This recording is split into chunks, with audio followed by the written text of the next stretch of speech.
The morning sun cast long shadows across Westminster Abbey as security teams made their final checks. Inside the royal car, Prince William adjusted his ceremonial uniform one last time while glancing at his watch. Beside him, Kate smoothed down her elegant blue dress, the same shade she had chosen to honor the significance of this historic day. "Are we really going to see Grandpa become king?" asked Princess Charlotte from the back seat, her eyes wide with curiosity. She had been practicing her curtsy for weeks, determined to get it perfect for this moment. Prince George, now 10 years old and more aware of royal duties, sat quietly beside his sister. He understood the weight of this day better than Charlotte or little Louis. Today, his grandfather would officially become King Charles III, and the whole world would be watching. Kate turned to face her children, her voice gentle but firm. "Yes, darling. This is a very special day for our family and for the entire country. Grandpa has waited his whole life for this moment." Louis, barely 5 years old, bounced excitedly in his booster seat. "Will there be music and horses?" he asked, remembering the pageantry from his great-grandmother's funeral just months before. William smiled at his youngest son's enthusiasm. "Oh yes, Louis. There will be beautiful music and you'll hear bells ringing all across London. But remember what we practiced. We need to sit very still and be respectful during the ceremony." The convoy of royal cars moved slowly through the streets of London, where thousands of people had gathered since dawn. Union Jack flags waved from every window, and children sat on their parents' shoulders trying to catch a glimpse of the royal family. The excitement was infectious, spreading through the crowds like electricity. Charlotte pressed her nose against the window, amazed by the sea of people. "Mummy, why are there so many people here?"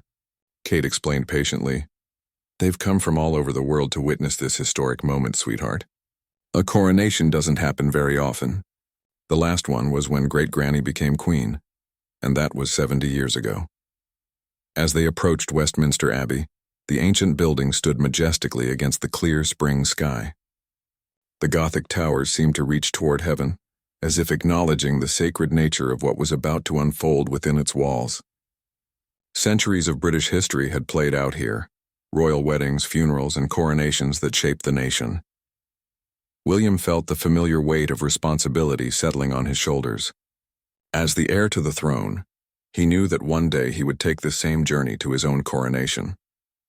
But today belonged to his father, a man who had spent decades preparing for this moment. Inside the abbey, guests were already seated. World leaders, foreign royals, and distinguished citizens filled every pew. The Archbishop of Canterbury stood ready at the altar, holding the St. Edward's crown that would soon rest upon Charles's head. The royal car slowed to a stop at the abbey's entrance. Outside, the sounds of the crowd grew louder, a mixture of cheers, camera clicks, and excited chatter. Royal guards stood at attention, their red uniforms and tall black hats creating a striking backdrop for the arriving family. Kate took a deep breath, knowing that millions of people around the world would be watching their every move. She had learned over the years how to maintain grace under pressure, but today felt different. This wasn't just another royal engagement. This was history in the making. George straightened his tie, mimicking his father's careful attention to appearance. Charlotte adjusted her small tiara, a gift from her grandmother that made her feel like a real princess. Louis clutched his mother's hand, suddenly aware of how important this moment truly was. The car door opened, and the family prepared to step into their roles in this ancient ceremony. The weight of tradition and the excitement of the future merged into one perfect moment as they prepared to witness the beginning of a new chapter in British royal history. William stepped out of the royal car first, his polished boots clicking against the stone steps of Westminster Abbey. The roar of the crowd hit him immediately, a wall of sound that seemed to vibrate through his chest. He turned to help Kate, offering his hand as she emerged gracefully, her dress catching the morning light like sapphire water. The photographers went wild, camera flashes creating a strobe effect that would have been overwhelming for anyone unused to royal life. But Kate had mastered the art of walking with purpose while maintaining her composure, her smile genuine despite the chaos around them.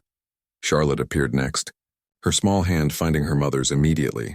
The crowd's cheers grew even louder when they spotted the young princess. She had become something of a favorite with the public, her confident personality and natural charm winning hearts wherever she went.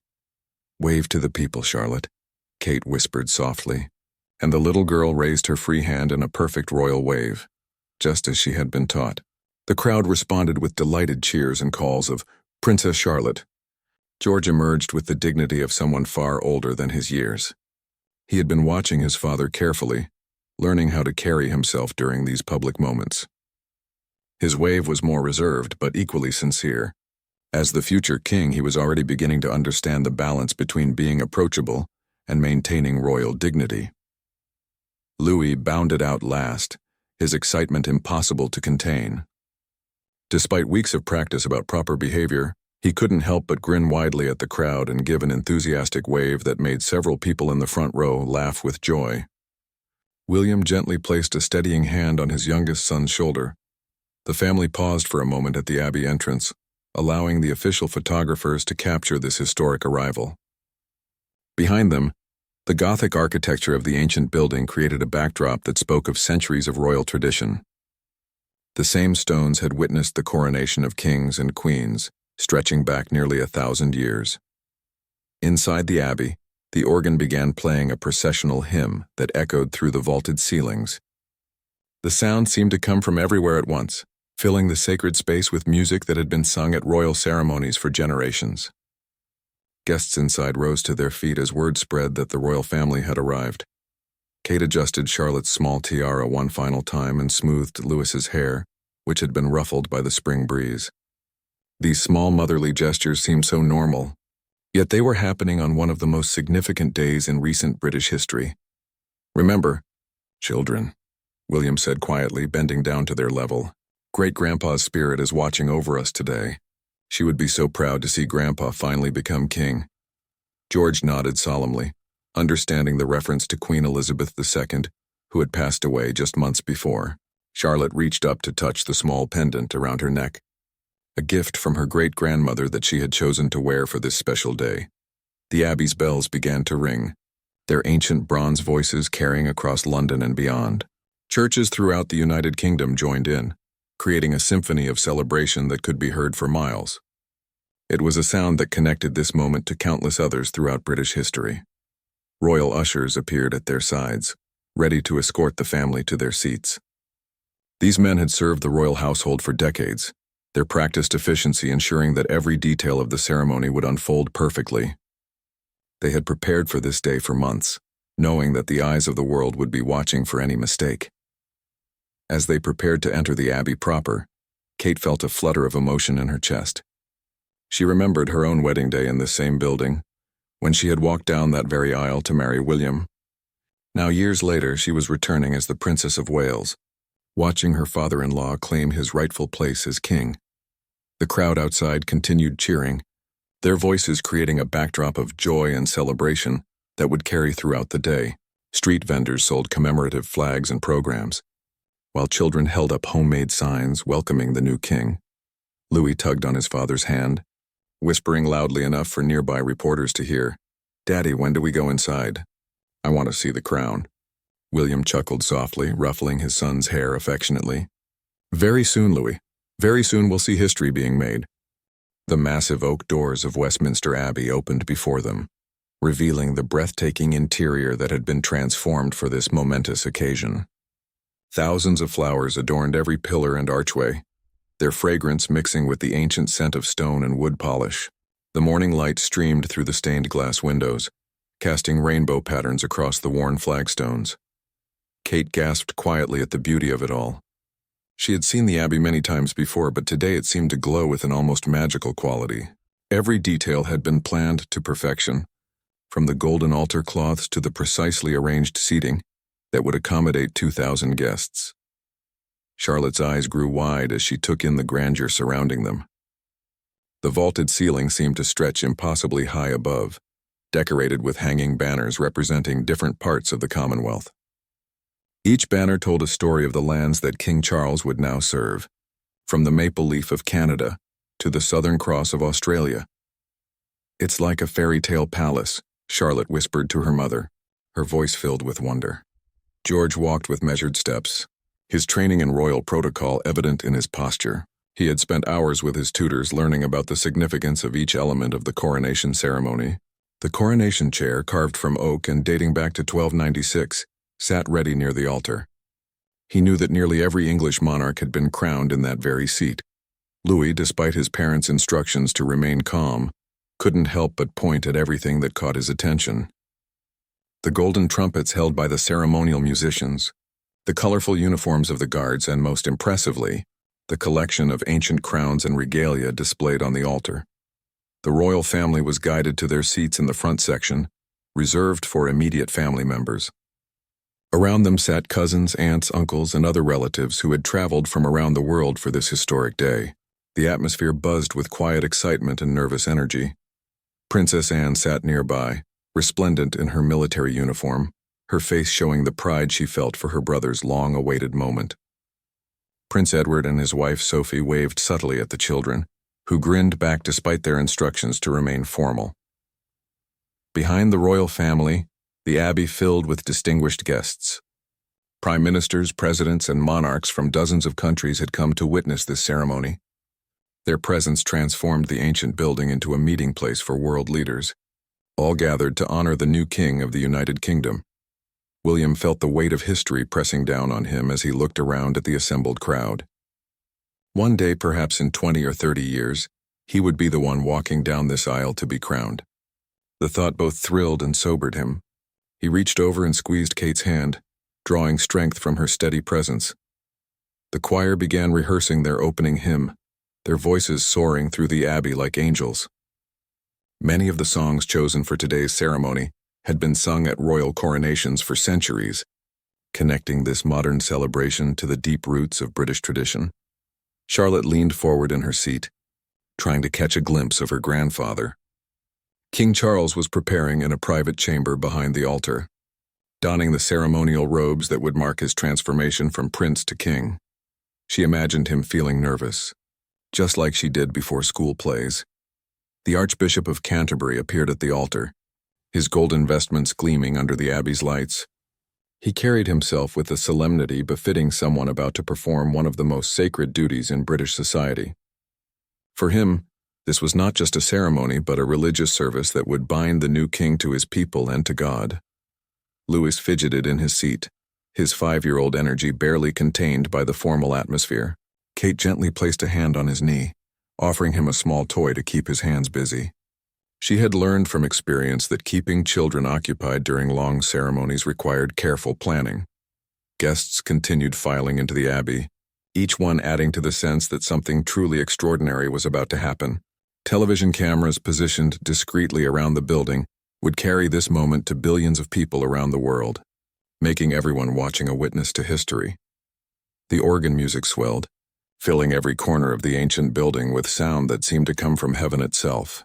This was the same music that had celebrated the coronations of Elizabeth II, George VI, and countless monarchs before them. Today it would welcome King Charles III to his throne. George checked his watch, a gift from his grandfather, and realized the ceremony would begin soon. He straightened his shoulders and prepared to witness the moment when his grandfather would officially become the King of the United Kingdom and the Commonwealth realms. The moment everyone had been waiting for finally arrived. A hush fell over Westminster Abbey as the great procession began. The choir's voices rose in ancient hymns that had echoed through these walls for generations. At the head of the procession walked the Cross of Wales, followed by clergy members in their finest ceremonial robes. Charlotte gripped her mother's hand tightly as she watched the magnificent parade of officials, each carrying symbols of royal authority that dated back centuries. The sword of state gleamed in the abbey's light, while the golden orb and scepter caught the rays streaming through the stained glass windows. Then, at the heart of the procession, King Charles appeared. He walked with dignity and grace, wearing the crimson robe of state that trailed majestically behind him. His face showed a mixture of solemnity and joy, aware that this moment represented the culmination of his life's preparation. William felt his chest tighten with emotion as he watched his father process down the aisle. For so many years, Charles had been the Prince of Wales, always preparing for this day but never knowing exactly when it would come. Now, at age 74, he was finally claiming his birthright. Kate wiped a tear from her eye, moved by the pageantry and historical significance of what she was witnessing. She thought of Queen Elizabeth II, who would have been so proud to see her son finally take his place on the throne. The late Queen's presence seemed to fill the Abbey, blessing this transition of power. George stood with the other guests as his grandfather passed their row. For a brief moment, King Charles caught his eldest grandson's eye and gave him a small, encouraging nod. It was a reminder that someday, George too would walk this same path toward his own coronation. The procession continued toward the altar, where the Archbishop of Canterbury waited with the St. Edward's crown. This ancient crown, made of solid gold and precious stones, had crowned English monarchs for over 3 centuries. Its weight of nearly 5 pounds would soon rest upon Charles's head. Louis bounced slightly in his seat, fascinated by the colorful uniforms and glittering jewels passing before him. The pageantry was like something from one of his favorite storybooks, except this was real life unfolding before his eyes. He whispered excitedly to Charlotte, who shushed him gently while trying not to miss a moment herself. As King Charles reached the altar, the first part of the ceremony began. The Archbishop asked the congregation if they would accept Charles as their rightful king, and 2,000 voices responded with a resounding, "God save the King." The words echoed through the Abbey and out into the streets of London, where crowds gathered around. Loudspeakers cheered in response. The religious portion of the service commenced, with readings from Scripture and prayers that had been part of coronation ceremonies for over 1,000 years. Each word carried the weight of tradition, connecting this modern celebration to the deep roots of British monarchy. William watched as his father took the coronation oath, promising to govern the United Kingdom and the Commonwealth realms according to their respective laws and customs. These were not empty words, but sacred vows that would guide Charles's reign for years to come. The moment of anointing arrived, perhaps the most sacred part of the entire ceremony. King Charles removed his ceremonial robes and sat in the ancient coronation chair. A golden canopy was held over him as the Archbishop applied holy oil to his hands, breast, and head. This ritual transformed him from a mortal man into an anointed monarch, blessed by divine authority. Charlotte watched in fascination as her grandfather disappeared beneath the golden canopy. She couldn't see exactly what was happening, but she understood from her parents' explanations that this was the most important part of the whole day. When the canopy was removed, Charles would emerge as the true king. The Abbey fell completely silent during the anointing, creating a moment of profound reverence. Even Louis seemed to understand the solemnity of what was occurring, sitting perfectly still for perhaps the first time in his young life. The weight of centuries seemed to press down on the ancient building. Kate felt goosebumps rise on her arms as she witnessed this sacred transformation. She was watching her father-in-law become not just a king, but the living symbol of everything the British monarchy represented. The responsibility was enormous, but she knew Charles had spent his entire life preparing for this moment. The canopy was lifted, revealing King Charles in his golden coronation robes. He looked transformed, no longer just a prince waiting for his turn, but a monarch ready to serve his people. The congregation held its breath, knowing that the moment of crowning was about to arrive. The Archbishop of Canterbury lifted the St. Edward's crown high above his head, its ancient gold gleaming in the light streaming through Westminster Abbey's windows. 2,000 people held their breath as this moment that defined a reign was about to unfold. The crown itself seemed to glow with the power of centuries, having witnessed the rise and fall of empires, wars, and peace. "God save our gracious king," declared the Archbishop as he lowered the crown onto Charles's head. The weight of 5 pounds of gold and precious stones settled onto the new monarch's brow, but more than that, the weight of history, responsibility, and service to 67 million British citizens and millions more across the Commonwealth. The moment the crown touched Charles's head, Westminster Abbey erupted in celebration. "God save the king," shouted the congregation in unison, their voices rising to the ancient rafters. Church bells across London began pealing, their bronze voices carrying the news across the city and beyond. William felt tears streaming down his face as he watched his father officially become King Charles III. All those years of waiting, preparing and serving as heir apparent had led to this single, transformative moment. The man he had known all his life as his father was now his sovereign, the head of state for the United Kingdom and 15 other Commonwealth realms. Kate squeezed William's hand, her own eyes bright with emotion. She watched as Queen Camilla was crowned in a simpler but equally meaningful ceremony, the Queen Consort's crown placed gently on her head by the Archbishop. The woman who had stood by Charles's side through decades of public scrutiny was now officially his queen. Charlotte's mouth fell open in wonder as she watched her step-grandmother become queen. The little girl had always loved the jewels and crowns in the royal collection, but seeing them used in their proper ceremony was magical beyond her wildest dreams. She leaned forward, not wanting to miss a single detail. George understood better than his siblings the full significance of what had just occurred. His grandfather was now the king, which meant his father was now officially the heir to the throne and he himself was second in line. The weight of future responsibility settled on his young shoulders, but rather than frightening him, it filled him with determination to serve his country well. Louis clapped his hands together excitedly, his enthusiasm infectious even in the solemn atmosphere of the Abbey. Several guests nearby couldn't help but smile at his genuine joy, reminded that beneath all the ceremony and tradition, this was ultimately a celebration of family and continuity. The newly crowned King Charles III rose from the coronation chair, now wearing the full regalia of monarchy. The imperial state crown would replace St. Edward's crown later, but for now he carried the orb and scepter, symbols of his earthly power and divine authority. He moved with new confidence, transformed by the ceremony into the sovereign he was always meant to become. Trumpeters positioned throughout the abbey began playing a triumphant fanfare that had been composed specifically for this coronation. The music soared through the building, competing with the continued ringing of bells that had begun when the crown was placed and would continue for hours. The religious ceremony concluded with prayers and blessings, asking God to guide the new king in his duties and grant him wisdom to serve his people well. The Archbishop's words carried across the abbey and out to the millions watching around the world, reminding everyone that this was not just a political transition, but a sacred covenant between monarch and people. As the formal coronation ended, the royal family prepared for the procession back to Buckingham Palace.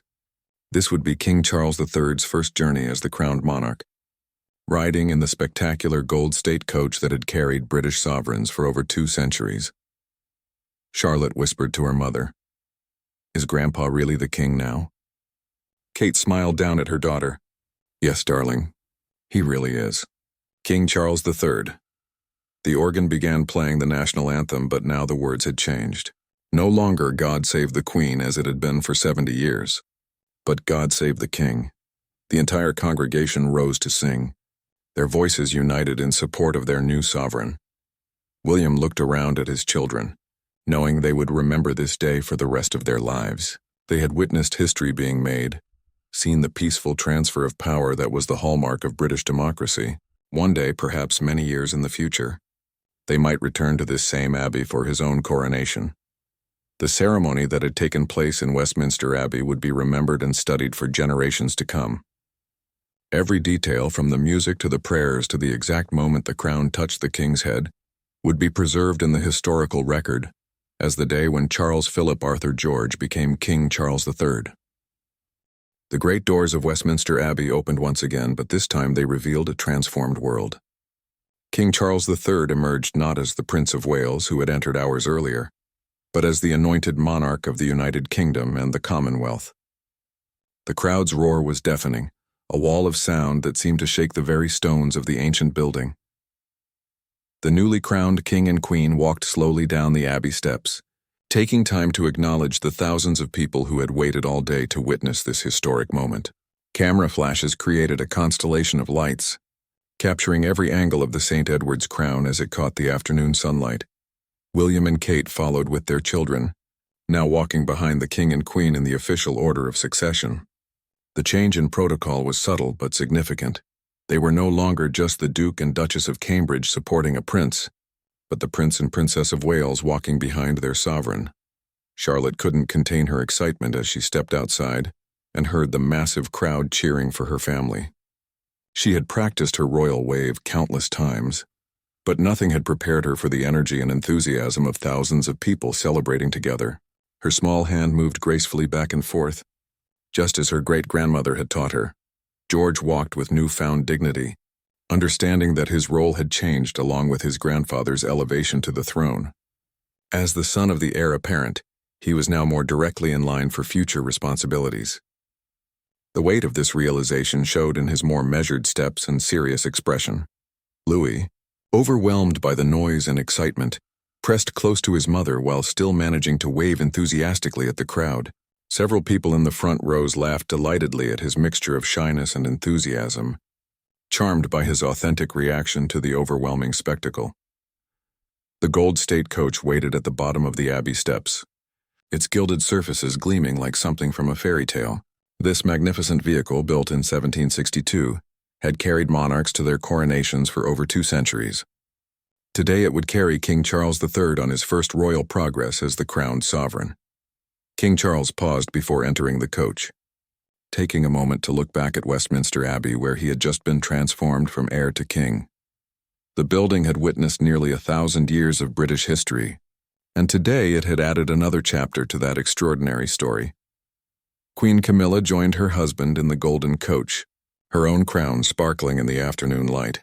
Together they settled into the velvet-lined interior, prepared for the slow journey through London streets to Buckingham Palace. The horses, specially trained for royal ceremonies, stood perfectly still despite the noise and excitement surrounding them. The royal family climbed into their own vehicles for the procession back to the palace. William helped each of his children into their seats, reminding them to wave and smile at the crowds they would pass along the route. The journey would take them through some of London's most famous streets, all lined with people eager to catch a glimpse of their new king. As the procession began to move, church bells across London continued their joyous pealing. From St. Paul's Cathedral to local parish churches, the bronze voices announced the beginning of the new Carolean age. The sound carried for miles, reaching people in their homes, offices, and gathering places throughout the city. The crowds lining the streets were unlike anything London had seen in decades. Families had traveled from across the United Kingdom and beyond, many camping out overnight to secure the best viewing spots. Union Jack flags waved from every window, and street vendors sold commemorative items to mark this historic day. Inside their car, Charlotte pressed her face to the window, amazed by the sea of people stretching as far as she could see. "Mummy, I can't see the end of all the people," she exclaimed, her voice filled with wonder at the massive celebration surrounding them. Kate smiled at her daughter's excitement while keeping one eye on Louis, who was bouncing in his seat and waving at every person he could see. "They're all here to celebrate Grandpa becoming king, darling. It's a very special day for everyone in Britain." As they traveled through London's historic streets, the family could see the joy on people's faces. Children held up homemade signs. Couples took selfies with the procession in the background, and elderly people in wheelchairs had been brought to the front of the crowd so they wouldn't miss this once-in-a-lifetime event. William watched his father's coach ahead of them, thinking about the enormous responsibility that now rested on Charles's shoulders. As king, he would serve as the head of state, the symbol of national unity, and the constitutional monarch for not just the United Kingdom, but for 14 other Commonwealth realms around the world. The procession finally reached Buckingham Palace, where thousands more people had gathered in front of the famous balcony. Soon the royal family would appear before the crowds for the traditional balcony moment, officially presenting the new king to his people and closing this extraordinary day with one final celebration. As their car pulled through the palace gates, Louis turned to his father with tired but excited eyes. "Daddy, was that the best day ever?" William smiled, knowing that his youngest son had just witnessed history being made. "Yes, Louis, I think it really was one of the best days ever."